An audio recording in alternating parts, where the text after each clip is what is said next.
What's up, y'all? It's your girl Sakina, and I'm back for another The Shy review. This is season 3, episode 7, so let's get straight into it. Or I think it's episode 7. It'll be down in the title. So the episode opens with them bringing Keisha home. Nina is saying, see, just the way you left it, talking about her room. But then she ended up moving a picture over to her desk. So Dre tried to clean it up and was just like, you know, sorry if things are a little out of place. We did just try to clean up the room before you got back. So they offered to get her anything, and, you know, they just say get some rest. When they leave the room, she closes the door, puts her computer chair under the door, checks the windows, and grabs a pair of knives, a pair of scissors, not knives. And then she sat at the end of her bed. So, you know, she's very shook up about the experience. She just got home. She's adjusting, trying to adjust at least. And, you know, she's doing a lot of heavy breathing, a lot of shaking. So 3 days pass and she hasn't come out her room. Dre wants to go ahead and get her some therapy, but Nina's like, no, she don't need to talk to anybody right now. She doesn't want to. Dre also wanted to talk to Nina about their fight. Remember, you know, Dre did get kicked out for packing up Keisha's stuff. So she wanted to talk about it, but Nina wanted to put that off too.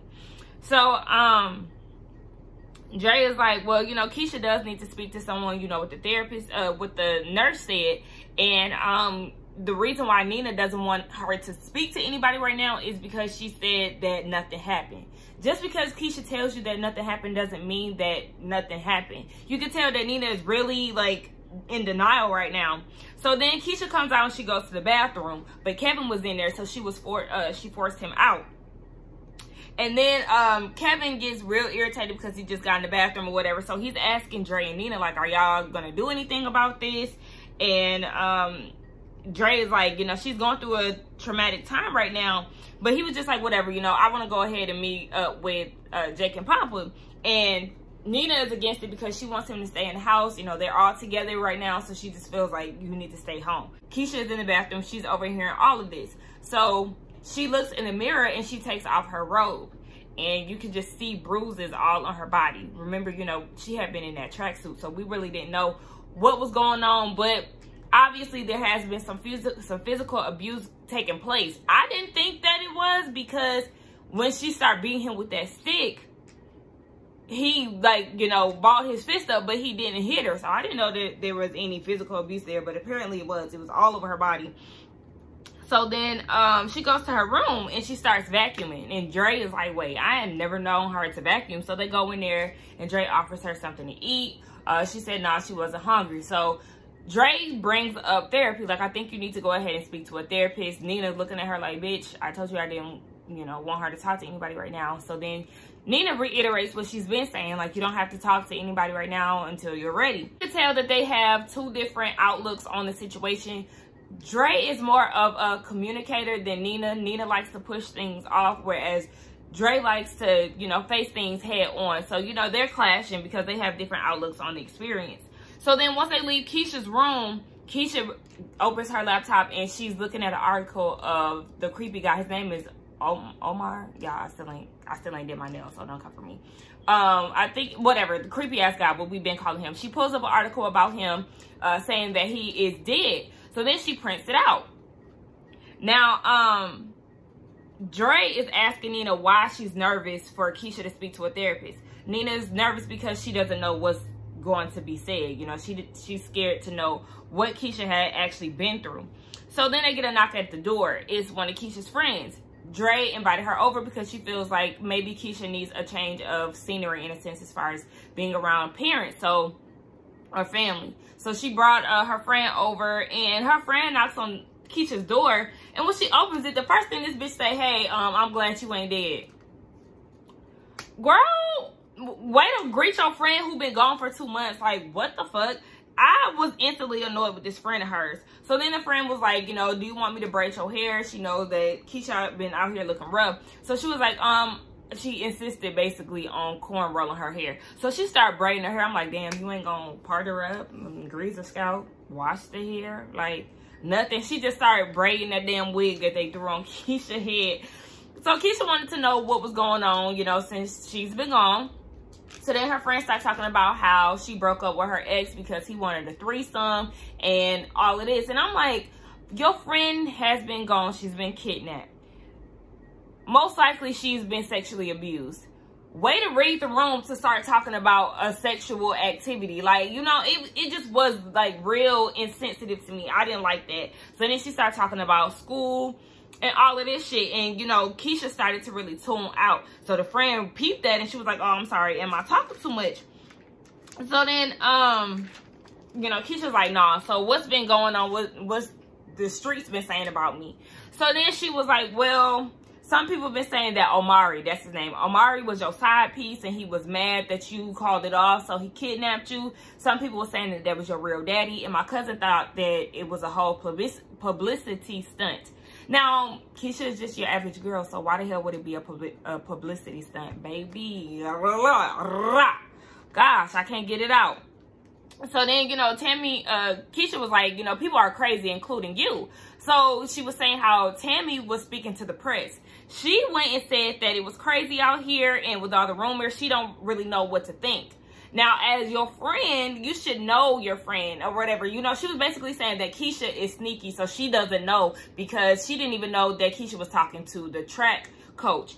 Keisha said that she was trying to protect her friend. I don't know from what, because if her friend knew, was she gonna get kicked out of school or what? Like, I don't know why she felt like she needed to be protected. But to me, I feel like this is not your real friend. I thought it was gonna be that girl Malaysia that Kevin had pulled up on episode 2 or whatever. Yeah, episode 2. Thank God it wasn't her, because her acting ain't good anyway. But yeah, so Keisha was like, girl, fuck you, get out. She kicked her out, and with Dre and Nina see her leaving, so they asking what's wrong. Keisha's like, nothing, I'm just ready to go to college. And this is when they had to break the news to her that the school canceled her scholarship. Or did they cancel it? They gave it away.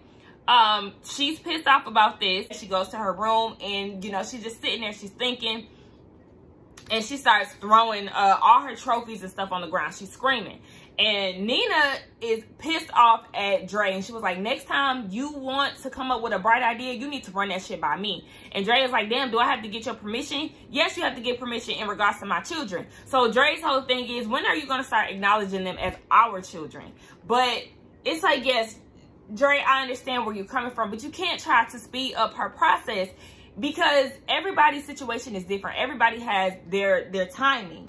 So, you know, Kevin came out too, and he was trying to talk to Nina about something. She was like, stop talking back. So, you know, everybody is mad. Keisha is in her room, and she's just, you know, staring off into space.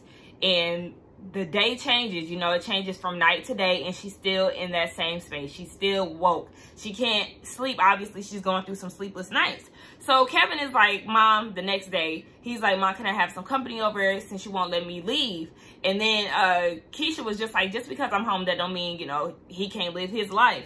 So she was like, yeah, I guess they can come over, but only them. Child, that was already outside. You know, I used to do shit like that when I was younger. Used to be like, oh, okay. She said, come over. They right there outside. So, you know, they was ready. And then Papa walked in and was like, God is good. Thank God for blessing this beautiful family. You know, y'all back in each other's arms or whatever. I was just like, he is such an old soul. But, you know, people call me an old soul, too. So, Jake brings Kevin a vape pen. And they start smoking. They're talking about how they're glad that Keisha is back. And then they get another knock on the door. It's Jada and Emmett. They were supposedly in the neighborhood, so they wanted to bring them some food. So Emmett, I guess his way to coming in the house was wanting to speak to Kevin. So he goes and knocks on the door to speak to Kevin. And he came in backwards because, you know, he had walked in on Kevin masturbating, child. So he was like, I ain't trying to see that shit again. He was asking about Keisha. Now, in the kitchen, Jada is asking how Nina and Dre are. Now, Nina is saying they're great. Dre is saying that it's been hard. So, you know, lack of communication. Nina wants to paint this perfect picture, or, you know, not necessarily perfect picture, but she don't want people in her business. And Dre is being transparent. So, you know, it's already weird. So Jada lets them know that Keisha's behavior is not a reflection of them. You know, that's hard for Nina to grasp. But, you know, Nina asks, have you dealt with girls like this? And Nina hasn't, but she's dealt with people who have been sexually abused by their partners. You know, some girls do think that this is an expression of love. And then, you know, you have those girls who are withdrawn and things like that. So, you know, it varies person by person. So then Emmett goes to Keisha's room and he asks how she's doing. You know, he gives her a hug and she invites him in his room. You know, Nina had a little smirk on her face, and you know, I love to see this shit. So he was asking how she was doing. Child, you already know she ain't doing good. So then he was like, all right, well, I just wanted to lay eyes on you. I'm glad that you're back, you know, and I'll leave you alone. But of course, as he's getting ready to get up, she was like, nah, please stay. So she wanted to catch up with him to know what he was doing since she's been gone. And he was like, you know, me and Tiff are in a good space. She like, nigga, I know you lying. Like, just keep it real with me. I dated you. I know what's up. So he tells her that he cheated with Dom. She like, who the fuck is Dom? Dom is the cook. All right. So, he was like, you need to come clean. Keisha told him, you need to come clean. Because if you don't, then it's just going to be this dark cloud that you can't escape. To me, that just was a mirror image of her experience. You know, if you don't talk about it, it's just going to be a dark cloud over you that you can't escape. So I just felt like that was very telling. But, you know, he was saying how he has this connection with Dom and all of this. And it's just like weird. Y'all know I don't like Dom and Emmett together. I really don't like Dom, period. But it's just like, this connection that you think, honey, it's just a damn sexual connection. Remember the lady said that your dick is always gonna be roaming. You gotta know mad dick. So honey, don't feed into that too much. So Jake and Kevin and them, they in the room, and Jake was like, is Emmett still trying to bang out Keisha? Nah, their relationship isn't like that no more. So then Papa was like, you know, they probably got a soul tie. And I said, you know what, Papa, that's facts. They definitely have a soul tie. They are connected. For some reason, Emmett cares for her way more than Tiffany, way more than, I guess, his other two baby mamas. Remember, this nigga got 3 kids, and we did see that one baby mom, but, you know, whatever. We only see that one baby for real, for real. So then, you know, I was like, Papa, you a real wise man. But, so then Jake was like, okay, well, what about Jimmy? You and Jimmy smashing yet? No. Kevin is like, don't worry about us. He's like, okay, well, that means that y'all ain't smashing. He was saying that rich girls be getting down or whatever. So, he was saying that, Jake was saying that Jimmy makes all the decisions in their relationship, so that's how he knows. But little do you know, she was trying to give away the cats last week, honey. And Papa was like, it's okay, ain't nothing wrong with a little whip appeal. And you got that whip appeal, so work it on me. While I'm sitting here singing, we got a lot to talk about. Anyway, so in the kitchen, Jada is talking to Dro. This ain't insecure, Dre. So we come to find out that Jada is the one that Dre called when Nina was kicking her ass out. So, you know, she was like, I want to know what's going on with y'all. She said that marriage is hard, but, you know, Jada is saying, if y'all can make it through this, then y'all can make it through anything in y'all marriage. And Dre feels like she's really in a tightrope, but, you know, Jada assures her that this whole thing will pass over. So then I know I'm hopping, like, I'm really going scene by scene. I really could have put some of this stuff together like I usually do. But, Emmett and Keisha are still talking in the room at this point. You know, they laying in the bed together. And Keisha is like, I heard that you was really worried about me, girl. Yes, he was worried about you. He was giving out donation money, girl. He was wearing t-shirts. He was, you know, he was really going through it while you was gone. And she was like, you know, thank you. He feels like that's the least that he can do. So she was saying, you know, she didn't know that coming home was going to be this hard. She's been looking at comments and stuff, and she's been reading a lot of hurtful things. But Emmett is like, bro, they don't know what they're talking about, so really don't feed into that type of stuff. So she just appreciates him being there because he said that he's sorry. If they were together, then she wouldn't have to go through all of this. And it's just like, boy, yeah, like she said, don't try to make this about you because it's not.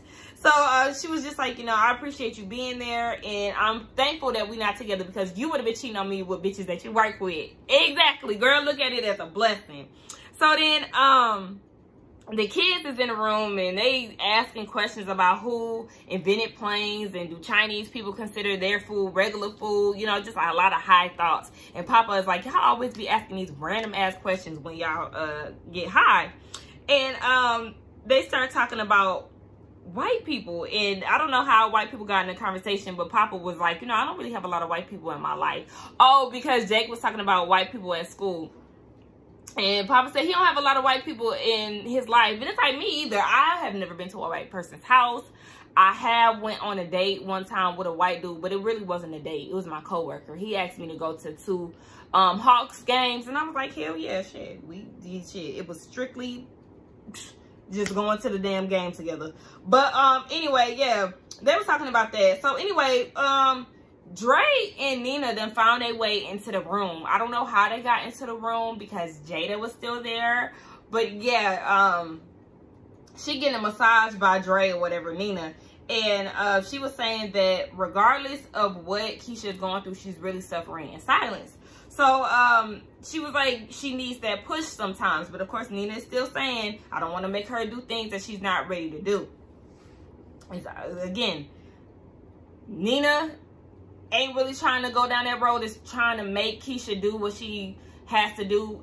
And that's a given. I mean, it's only been 3 days or 4 days. So it's like, I mean, she may need some time to get adjusted to home before she even starts to talk to a therapist. And Nina was asking, have you ever been violated? No, Dre has never been violated. But she was like, okay, well, you have no idea what it feels like. So this is very telling, right? Nina has been violated, so she needs to be healing too. And I feel like she's projecting her feelings onto Keisha. Now, you know, they could definitely be feeling the same way, but Nina is coming off of the experience, which we are learning here. Y'all, I got hella notes. Jesus. So, Emmett is talking to Keisha, and he was like, oh, yeah, I need you to try some food. I brought some food over here for you. I'm taking over Sonny's because he can't keep up with the rent. So, she was like, well, damn, you must got a hell of a lot of money, and how you come up with this? Then that's when he tells her about the overnight barbecue. So, she was like, I don't want to eat no food from Dom. I don't want to eat no mistressy food. That shit really just reminded me of me, because I say shit like that all the time. Or I would say something like that. But, the kids is in a room, and at this point, Papa done caught a contact, all right? And he paranoid. So he feels like he thinks that the devil is after him for accepting tips from Keisha's abductor. So he was like, I got to get rid of this money. And it probably got Keisha's blood on it. You know, he is just going out of his mind. He was saying that this is the 30 pieces of silver. So Kevin and Jake is like, nigga, what? He was like, y'all didn't know about the Gospel of Matthew. So the Gospel of Matthew is basically a story about the 30 pieces of silver that it took for Judas to betray Jesus. So, you know, he feeling like a real backstabber right now. And he was like, wait, you smell something? And they hear the microwave go off. So Emmett had made Keisha a plate, and she is smashing it. She's saying that she proud of him. And I'm like, how you proud of Emmett? Because, I mean, he is the mastermind behind all of this. So, you know, okay, let me not be a hater, even though he ain't cooked the food. So, you know, she's smashing. And she laughing and all of that. You know, Emmett, it takes Emmett to bring that out of her. And when Dre had invited her friend, I was like, that was a terrible mistake. Y'all really should have just invited over Emmett. So I'm glad they end up popping up, because it did show a different side of Keisha. So, you know, everybody comes around. Nina and them hear her laughing. So everybody comes out the room. They all gathering around. They about to eat, right? So I'm like, okay, this is the break that we need, right? Leave it up to Papa to ruin the damn moment. He gives her the money that her abductor had given him in tips. And she was like, I don't want that. He said he don't want it either. So then this sparks something in her, and it just changes the whole mood. So then she was asking everybody, what took y'all so long to come save me? And Dre was like, we didn't know that this nigga was crazy. But Keisha is like, bro, I was up the street. So then Kevin was like, you know, it's not our fault. I damn near got myself killed pulling up to niggas' trap houses looking for you. So she was like, why would you think that I was there? Because that's where your boyfriend was. Okay. So then she starts spazzing out on Kevin. And Kevin was like, if you wasn't out in the streets, then maybe we would have caught the cops sooner. Damn, that's some shit that you said to your sister. So she was like, I'm always lying, trying to protect you. But, you know, if this wouldn't have happened if you wouldn't have been out there trying to be grown. So Keisha's like, wait, so you trying to say that it's my fault? No, he's not saying that. And then Jake chimed in and was like, bro, but you slick was saying that. Like, bro, don't be adding fuel to the fire, because that's only going to make matters worse. So then Nina steps in and was like, you need to go to your room. And Kevin started cussing and shit. And he was like, when y'all going to tell her that y'all packed up her room? Boy, what? Just, like, people need to learn how to read the room, okay? Keisha's like, wow. She storms off and goes to her room. Kevin goes to his room. Nina and Dre follow him. So they going at it back and forth, Kevin and Nina. And he was like, you know, I'm tired of this shit. Y'all made me go to therapy. Y'all need to make her go. that's true. But Nina's like, look, you need to let me be the parent, goddammit. Nina's like, Keisha had been through a lot. And Kevin is like, so have we. Is this going to be like this forever? Dre is trying to tell him, like, you know, you gotta chill out, bro. She's going through some shit. And Kevin was like, my fucking patience is wearing thin. Honey, I tell you, I would have been doing all that cussing in front of my mom. I mean, I had before, but once she told me to stop, then I stopped. But she told him to stop, and the nigga kept going. I'm like, ooh, baby. I'm surprised she ain't slap you out on empty-ass threats she was giving you. But, yeah. You can really tell that Kevin is lashing out. He's going through an emotional roller coaster, as everyone is, you know. So, everybody is still in the kitchen. So, Jake is like, bro, I think we should leave. And Papa was like, is it wrong if I grab me a to-go plate? And Jake gonna say, yeah, no, it's not. The hell, they got hella food. So, then he ends up taking the food anyway, but he leaves with the dinner plate. I'm like, nigga, so you just gonna leave with their plates? You ain't gonna get a paper plate? I don't know. That shit threw me off. But, Emmett was like, you know, Mom, we need to go too. But Jada wants to talk to Keisha. So she goes and talks to Keisha and was like, you know, don't let this define you. Keisha feel like it already has. But Jada wants her to, you know, tell her own story. Don't let the people tell it for you. And this is a personal healing journey. So, you know, everybody's situation is different. So Keisha was saying she doesn't even recognize herself in the mirror when she looks. And she was asking Jada when it stops. Now, you can tell throughout the episode, she was asking everybody their opinions. But like Jada said, this is your personal journey. So just because somebody may have healed a little bit faster than you, that doesn't mean that it's going to be the same. Everybody's experience is different.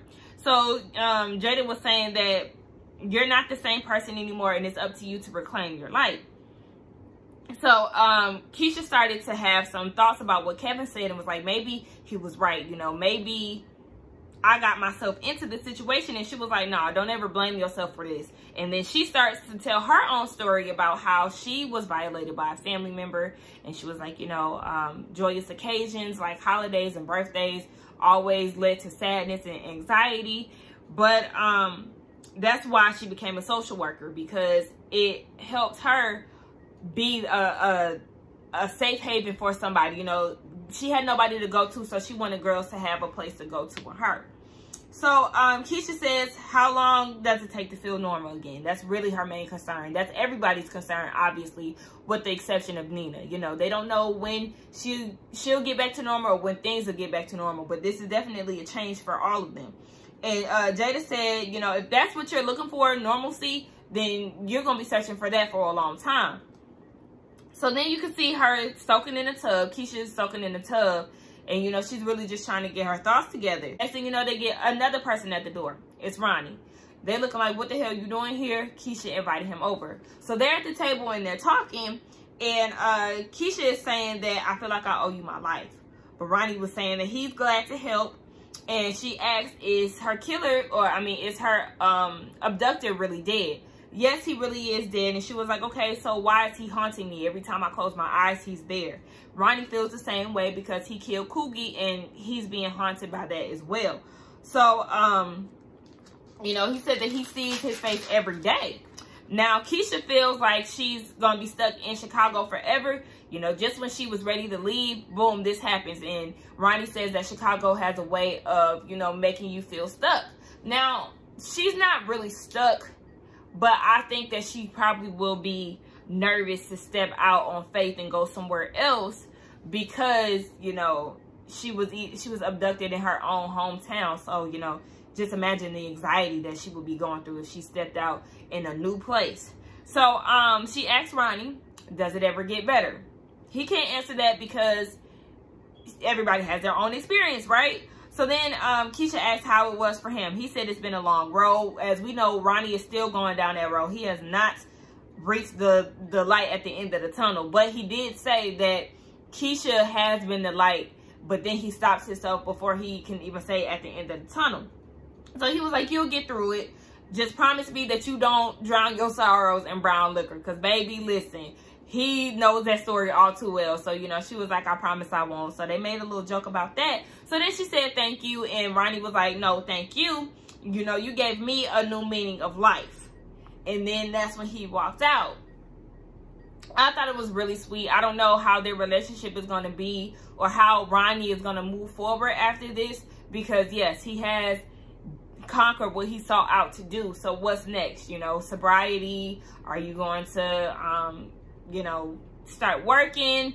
Like, what's the career path and all of that? What's the path and journey for Ronnie, his road to recovery? But anyway, Keisha takes her revealing clothes and her trophies, and she takes them into the bathroom and lights them up in the bathtub. So Nina smells the smoke, and she was like, do you think that, you know, doing this is going to take the pain away or make you feel any better? Keisha was like, maybe if I wasn't wearing these clothes, I wouldn't gotten into this situation. And Nina's like, that's bullshit. You know, I don't care if he was walking down the street naked. Nobody has the right to violate you like that. So then she says that she was sorry that she wasn't there to save Keisha. And Keisha was like, it's okay. You know, I learned to save myself. And to me, I felt like that was kind of circling back around to what Nina had asked Dre early on in the season, when she was like, do you feel like I'm a good mother? You know, I worked all the time, so I feel like I did the best that I could. Basically saying that she wasn't always around. So I feel like that was a reflection of what Nina asked early on in the season. So then, Dre and Nina are taking Keisha to therapy. I really am happy that she decided to go. And then once they step outside, you know, she's tailing back behind them. So they circled around her and was asking, is she okay? And that's where the episode ends. I really enjoyed this episode. I feel like it gave us insight on life after a traumatic experience. We see that all the family is going through it. You know, it's a really a hard time for everybody. Kevin is lashing out. Keisha don't know if she coming or going. Nina is in denial. And Dre just wants to talk about everything. So, yes, I'm glad that they did give us this. But, yes, y'all tell me how y'all thought about the episode down in the comments. Please do not forget to like, comment, and subscribe to my channel. And I will see y'all in the next one.